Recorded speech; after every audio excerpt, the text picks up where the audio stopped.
So this is a very big move, Mr. Hughes. Tell us a little bit more about the Emergencies Act and what temporary powers are currently allowed under it. It is a very big move. As you mentioned, it's never been invoked before. Essentially, it's using invoking provisions to deal with public order emergencies. Something that you're seeing in Ottawa. I, in fact, work just right next to Parliament Hill, and it is a wild scene down there.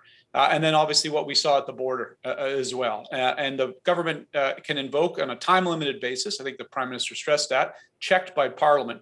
An ability to move in and to be a bit more forceful, so to speak, on some of these areas that they see developing today.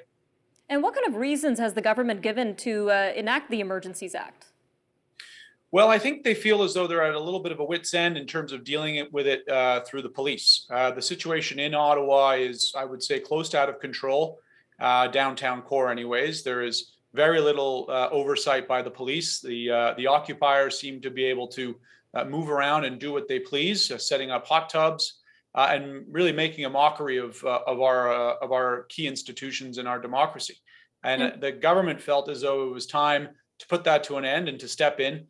Because the Ottawa Public or the Ottawa Police Services hasn't been able to keep control of the situation to date. And what do we know so far about the responses from individual provinces regarding this? Well, Doug Ford, Premier of Ontario, seems to be on board with the invoking of the Emergencies Act.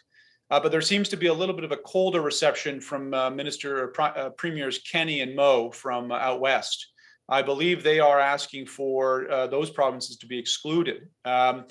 We'll see how that plays out over the coming days. Obviously, we know of the situation taking place in Coutts, Alberta. I believe the Prime Minister will want to deal with that situation.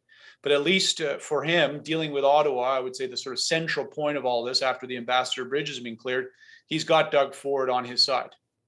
We'll definitely have to keep an eye on this developing situation. Tell us a little bit more about these blockades themselves. How many blockades are we looking at right now? Well, they're spread out across the country. They seem to prop up overnight in some cases. The one in Ottawa is perhaps the one that's getting the most international attention and probably the most national attention. And again, as I said, it is quite something. I don't know if your viewers have been to Ottawa, but essentially it means the central city is sort of at a standstill. And you've got trucks piled up on top of one another or sort of end to end along major arteries in the downtown core. Businesses are closed. It's a very difficult situation, I would say, for individuals who live there, for people who work there, and the businesses that operate there. And it's been like this for 3 weeks, and it's gotten to the point where that's a very big problem. You've got other situations. We saw the Ambassador Bridge getting dealt with in a swift fashion this weekend, and then you've also seen the situation at the Coutts border as well. So these are popping up, and it's something that I'm sure the Prime Minister and his team want to make sure don't continue in the days and weeks that follow. And how do you think this Emergencies Act is likely to impact this Ottawa protest in particular? Well, I think it gives them the tools that they need to essentially designate that area as an emergency area. You can begin then setting up, I would say, probably a perimeter fence of some sort. You can start to activate the RCMP in a more forceful way where you begin really going block by block to dismantle this thing. It's going to take a long time, in my estimation, to get through everything. You've got these massive trucks there that, as I said, are set up sort of end to end, probably close to a couple hundred of them.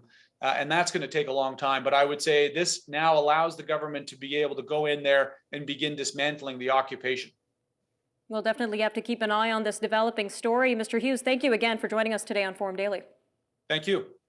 All right, stay with us. After the break, we'll be speaking to a young host, the host of The Wyatt Sharp Show. He's a journalist who has spoken to multiple party leaders in Canada. He has an unwavering passion for politics and talent for being in front of the camera.